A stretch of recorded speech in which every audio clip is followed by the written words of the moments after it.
Bonsoir.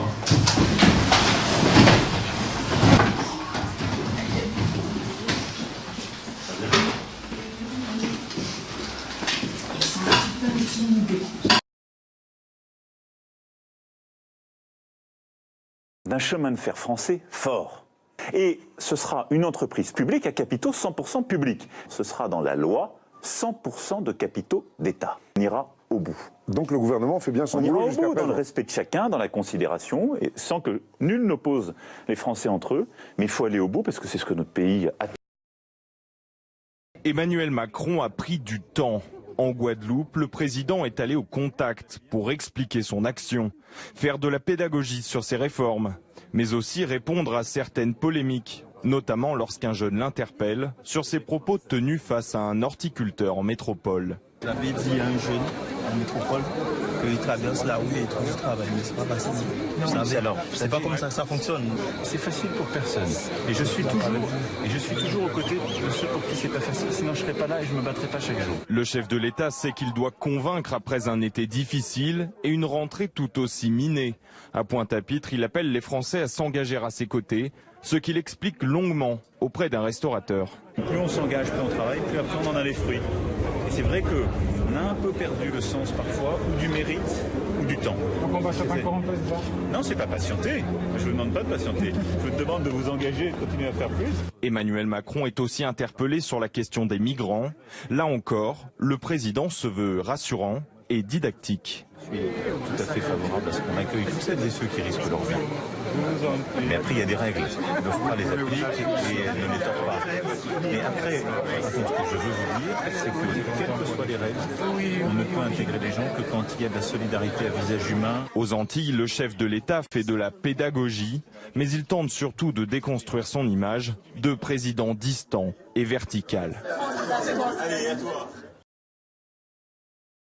Il devra faire de la pédagogie, le président de la République, l'explication de ces réformes et notamment de la réforme de la SNCF, celle qui coince en ce moment puisqu'il y a à nouveau un préavis de grève, des blocages en perspective pour les Français. Les discussions n'avancent pas entre les partenaires sociaux de l'entreprise publique et le gouvernement, Elisabeth Borne, qui a encore reçu hier soir les syndicats. Ce qui fait que sa parole est très attendue, puisque ces expressions sont rares.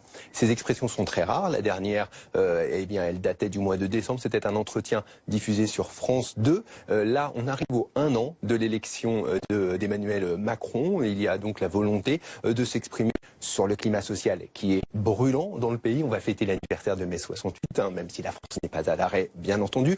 Mais il y a d'autres blocages, notamment dans les universités. Par exemple, les aides-soignants aussi se sont mobilisés. On l'a vu cette semaine. D'ailleurs, Emmanuel Macron a été interpellé à ce sujet.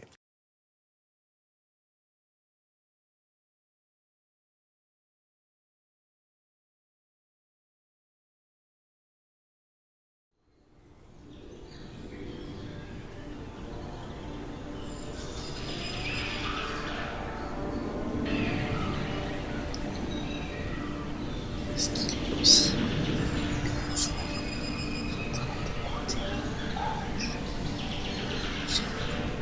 face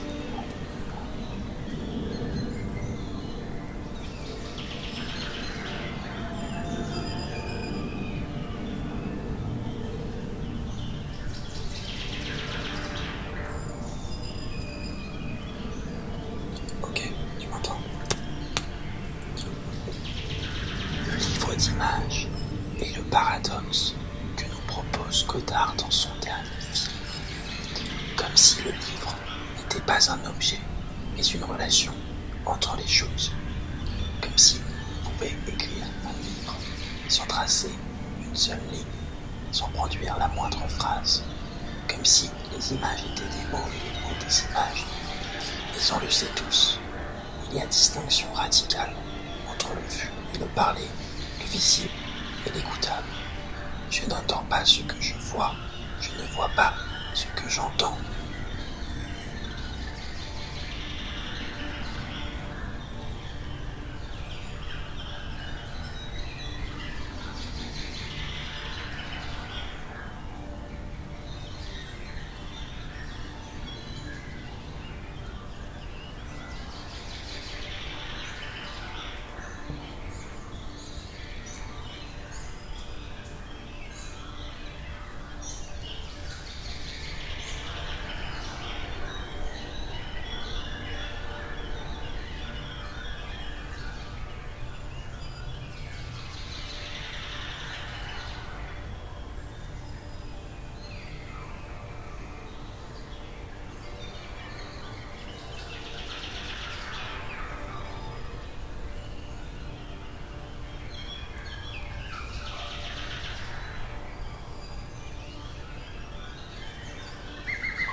l'exemple de ces graines qui étaient conservées sur un spécimen d'une espèce que l'on sait disparue à l'état naturel.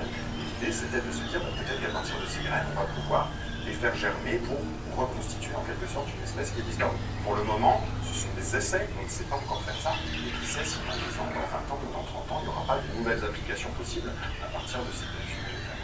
Et créer à nouveau de merveilleux dessins et de merveilleux jardins. C'est ce qu'on peut espérer.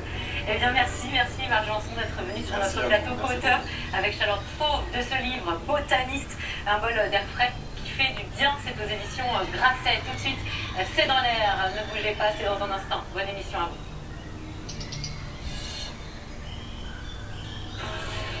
C'était C'est-à-dire avec les modèles électriques Hyundai et leur batterie garantie 8 ans.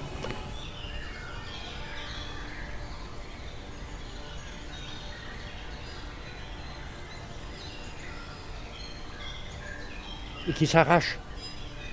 Comme lorsqu'il énumère là dans ces fragments les contraires, eh bien c'est l'hiver s'arrache à l'été. Et jamais il n'y a composition, il n'y a pas de synthèse. Les antithèses ne sont pas unies par une synthèse. Parce que là, je vais commencer à péter un plomb.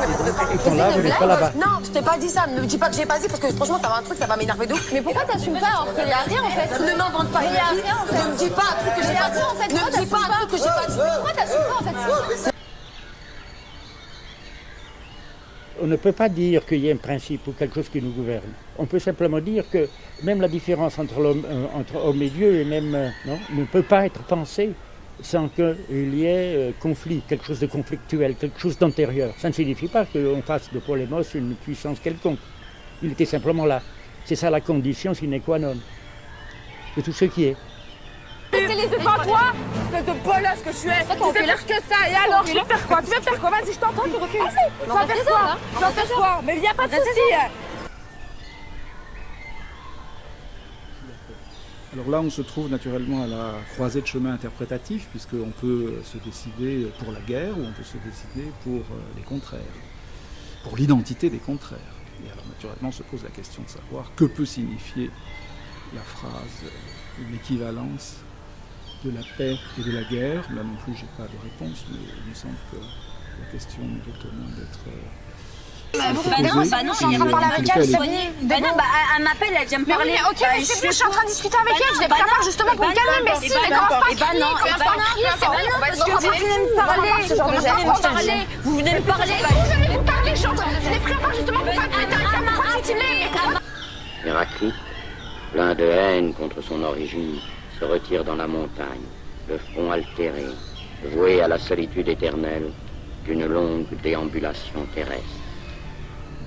L'homme, cette brute, a oublié la sainte équivalence de toute chose. Et la Grèce, beauté suprême, sombre.